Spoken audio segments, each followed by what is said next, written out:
Halo teman-teman para pecinta karya sastra. Pada kesempatan kali ini, saya akan merekomendasikan sebuah novel karangan Ila Nathan yang pastinya dijamin membuat kalian terbaper-baper. Novel karangan Ila Nathan yang berjudul Summer in Seoul ini pertama kali diterbitkan oleh PT Gramedia Pustaka Utama pada tahun 2006, yang sampai sekarang sudah masuk ke dalam cetakan ke-30 pada bulan April 2018. Novel Summer in Seoul ini menceritakan tentang kisah cinta saat musim panas, yang merupakan salah satu karya pertama Ila Nathan. Ketertarikan Ila Nathan terhadap bahasa asing membuat banyak novel yang menyangka bahwa penulis novel ini berasal dari Asia Timur. Padahal, Ila Nathan merupakan seorang penulis yang berasal dari Indonesia. Dalam novel ini, Ila Nathan menuliskan beberapa kata asing dalam bahasa Korea yang disertai dengan catatan kaki untuk membantu para pembaca memahami arti kata tersebut. Kisah ini berawal ketika Han So-hee yang biasa dikenal dengan Sandy pulang dari kantor, dan pada saat perjalanan pulang ke apartemen, ia mengunjungi sebuah toko untuk membeli beberapa keripik kentang. Setelah selesai membeli, ia baru menyadari ponselnya tertukar dengan Jung Tae-woo, seorang penyanyi muda terkenal Seoul. Setelah kejadian itu, mereka saling berhubungan, dan pada saat itu, Jung Tae-woo digosipkan memiliki kelainan orientasi seksual karena tidak pernah terlihat berjalan dengan perempuan.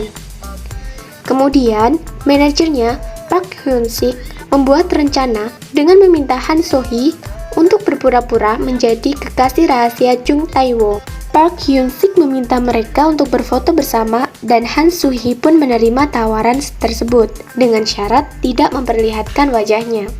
Seiring berjalannya waktu, hubungan mereka berdua semakin dekat. Perubahan rasa di antara keduanya pun mulai terjadi, terutama setelah adanya kejadian terbakarnya apartemen Han So-hee, di mana pada saat itu Jung Tae-woo membantu Han So-hee dengan mengizinkan tinggal sementara di rumahnya sampai ia menemukan apartemen yang baru.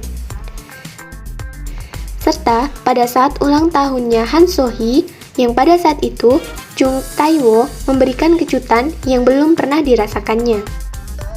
Sejak saat itu, wartawan semakin gencar mencari tahu identitas Han So-hee. Pada akhirnya, wartawan mengetahui bahwa Han So-hee adalah adik dari seorang penggemar Jung Tae-woo yang meninggal 4 tahun lalu pada saat jumpa penggemar. Media berpersepsi bahwa Sandy hanya berniat membalas dendam terhadap Jung Tae-woo, sementara Jung Tae-woo ingin meminta maaf kepada Han So-hee atas kejadian yang menimpa kakaknya. Keadaan memburuk ketika Han So-hee mengalami kecelakaan di perjalanan menuju Bandara Jakarta pada saat mengunjungi orang tuanya. Beberapa hari Han So-hee tidak sadarkan diri di rumah sakit Jakarta. Jung Tae-woo dan manajernya pulang dari Amerika, dan setibanya di Korea, ia mendengar hal tentang kecelakaan yang menimpa Han So-hee. Dengan keadaan panik dan khawatir, Jung Tae-woo pun langsung berangkat ke Jakarta. Di keadaan seperti itulah mereka baru benar-benar jujur dengan perasaan mereka. Perasaan yang membuat mereka tidak ingin berpisah. Setelah mereka jujur dengan perasaan mereka, mereka hidup bahagia. Dan rencananya, setelah balik lagi ke Korea Selatan, mereka akan pergi jalan-jalan ke Amerika, sekaligus mendatangi rumah orang tua Jung Tae-woo. Untuk kelebihan dan kekurangan novel ini sendiri, telah saya rangkum beberapa di antaranya, yakni penulis menggunakan gaya bahasa yang baik, mudah dimengerti, dan tidak bertele-tele. Pemaparan suatu kejadian juga sangat detail, yang tidak membuat para pembaca merasa bosan karena penulis menggunakan diksi yang tepat untuk menjabarkannya. Sampul novelnya pun menarik, warna hijau dan putih yang mendominasi memberikan kesan daya tarik pembaca.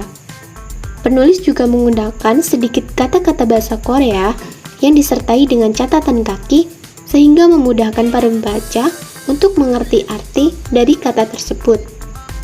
Dan ekspresi-ekspresi yang digunakan juga sesuai dengan cerita tersebut.